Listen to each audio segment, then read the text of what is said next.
So if you've been paying attention to the content that I have been uploading as of recent, you may notice a big chunk of my videos have very strong Ubuntu vibes. How do you go about pronouncing it? Ubuntu. And that is because for that chunk of time, I was using Ubuntu for 2 weeks. A little more than 2 weeks actually, but basically 2 weeks.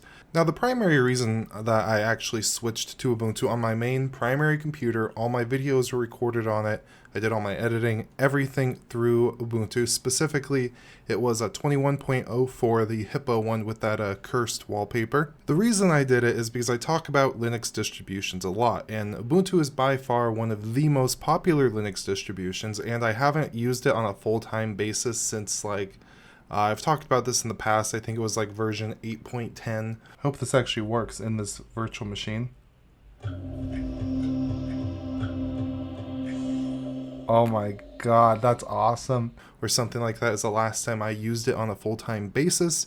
And being that I talk about Linux all the time, I figured I should have a little bit of day-to-day experience in what is probably the most popular Linux distribution, and probably the only Linux distro that most people think about when you refer to Linux. It's probably not an uncommon situation where somebody might have heard of Ubuntu and have never even heard of Linux. It's actually more common than you would think.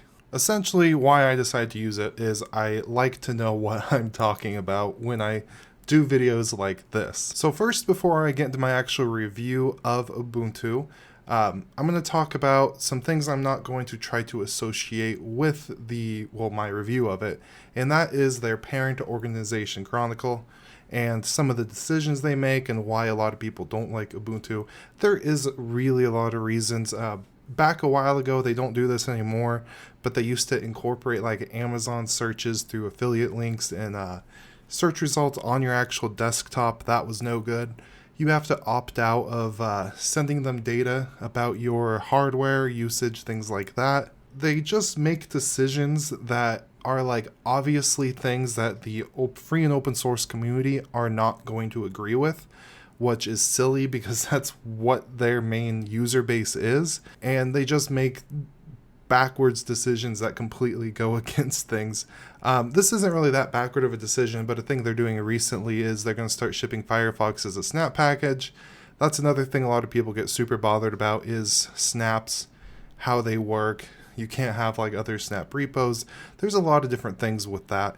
If you're more interested in why people don't like Ubuntu, I'd recommend you check out the video by the Linux Experiment. He goes over some of the things I just covered and much more in more detail. So after this video, I recommend you check that one out. Ooh, and tell him I sent you in the comments. That'd be pretty cool. So with that, like I said, I'm going to be separating the Chronicle garbage separate with Ubuntu when it comes to my actual experience using it. And when I first installed it, admittedly, I had a couple beverages, so I wasn't really paying attention to version numbers, and I went ahead and installed, I think it was Groovy Gorilla, onto my desktop, and it was out of date, so I was really, at first confused, and because the software center wasn't working, none of the updates were working, and that's because it was one of those short-term releases, and I figured that out pretty quick. Now, it was actually really easy to upgrade. It was just a simple command to upgrade from that Groovy Gorilla to the latest version, which I believe is 21.04. Actually, upgrading versions between the Ubuntu systems is a very easy, fluid process, and it worked great. Now, actually using Ubuntu on a daily basis was absolutely no issue. It took some initial tweaking and customizing. Unfortunately, it doesn't ship with something like GNOME Tweaks, extensions, anything like that. I had to go ahead and get the Flatpak version of extensions, and then you have snap packages, so then you're combining all these different software containment systems, and it does get a little bit messy using Ubuntu, but it is very doable. And during my time using it, I actually had no significant issues at all. Everything was incredibly stable. Everything worked. I did need to actually customize it, obviously, and get rid of that ugly dock off to the side and theme it. I have a separate video where I kind of went over the theming process. It is something that is very easy to do. So even if you don't like the look of Ubuntu out of the gate, you can make it look really good. you could turn it into whatever you want ultimately. And that is one of the reasons why a lot of Linux distributions flavor themselves after Ubuntu, is because ultimately it's a really good, really stable base. Some of my absolute favorite projects are Ubuntu-based projects, and that goes from like Zorin OS. We have Farron OS, which is KDE. We've got Linux Mint, which is the whole Cinnamon project. You got a lot of great stuff that comes out of the Ubuntu project. Their update cycle is very predictable and expected. They're usually constantly on a cycle where they update. They have the LTS versions. They have the short-term versions, which is kind of where I got screwed up with that Groovy Gorilla, pulling it off of my old hard drive and using that. Ubuntu overall is very stable, and I really had no problems using it. Now, there are some things that didn't work out too well, and one of them was like trying to get DaVinci Resolve to work with my AMD card was an absolute no-go. The getting software, there's a lot of stuff in the just normal Ubuntu repositories. There is a ton of things in there, but it just doesn't match the AUR that I'm used to, because I could pull a lot of things, AMD Pro drivers, a whole bunch of things that you wouldn't see in those Ubuntu repositories. So that's very nice. And for me, I'm used to Linux. I'm used to changing things around. I'm used to installing different desktop environments. I'm familiar with the software enough that little tiny quirks and things were not really a big deal to me. But if you're somebody who's new to Linux, there's a lot of things that are going to kind of get in your way. And a lot of that involves them locking down different customization tools. There just isn't those things readily available to new users to go ahead and experiment and play around with. It is nice they include a dock, because something like Fedora, where it has just vanilla GNOME, isn't as friendly to a new user, where if you have that dock on the side, that's at least something that's familiar. People are going to know they could drag all their icons and applications to it. You can move it around if you dig around in the settings a little bit, so it's good they include that. But really, if you're somebody who's new to Linux, there are so many better options.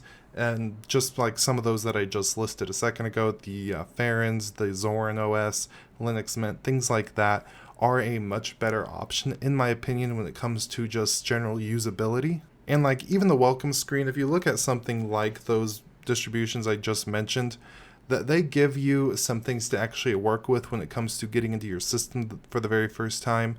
But Ubuntu, I think it allows you to log into a couple different online accounts. You have Nextcloud, Microsoft, Google, things like that. And then it says, hey, this is where you get your applications, and that is basically it when it comes to the welcome little dialogue. I wish more Linux distributions, including these big ones like Ubuntu, would give you a much better welcome introduction to their distributions. Now, with that said, I just uploaded a video checking out the beta version, the next upcoming version of Ubuntu, which is 21.10. And I'm uploading this video now so I could actually talk about that a little bit and kind of see how Ubuntu is progressing. And it doesn't really look like they're doing any of the things that I thought they should. They've managed, at least, this is the beta version, so this can change by the time they actually come out with this, or they could change by the next LTS, which is what I'm hoping they're going to do. They've managed to make GNOME worse. The default color scheming that they're using with GNOME 40 is absolutely ugly. It looks like they didn't spend too much time or effort in actually trying to make that better. Like, if they would have just stuck with stock GNOME 40 and put their little bar on the side, that would have been perfect. But like even the little workspace previews are just the gray boxes. But then if you open up the applications, they have it there. So it's just kind of seems like a mess to me. I just really hope it gets better over time. But like I said, overall, using Ubuntu, it wasn't that bad. It's just, I'm used to working in systems that are in Ubuntu base, so it was really easy to change things around how I want, add additional repositories, get software. Overall, it's a good system, especially if you don't mind digging around a little bit to actually customize it to look decent and work with your workflow. And when it comes to like the parent organization Canonical, they have a lot of good projects. I believe they run Docker. The actual Ubuntu server is absolutely phenomenal. It's really the only server operating system that I'll probably ever use, unless if something crazy happens and they completely change something. That is absolutely phenomenal, and I will continue using that. Personally, I don't have a problem with snaps. I understand why they're doing it and why they're implementing it the way they are. And when it comes to doing things like the Firefox snap package thing, I even understand that. It's their distribution. They make snap packages, and it was actually Mozilla's idea to do that. So to me, that's not a big deal. If you don't like snaps, uninstall it, install Firefox through the repos, problem solved. I know a lot of people say don't recommend Ubuntu, or like don't recommend Ubuntu to new Linux users, but so part of me wants to say that it's still one of the better things to recommend, because instead of just out of the box coming with everything that you need and completely catering you and babying you through the Linux experience, just looking at the thing makes you want to kind of change it. So it starts the rabbit hole of things like Linux customization, Linux racing, and all that. I could be completely crazy if we're talking about somebody non-techie and not very much of a geek and not interested in doing anything like that.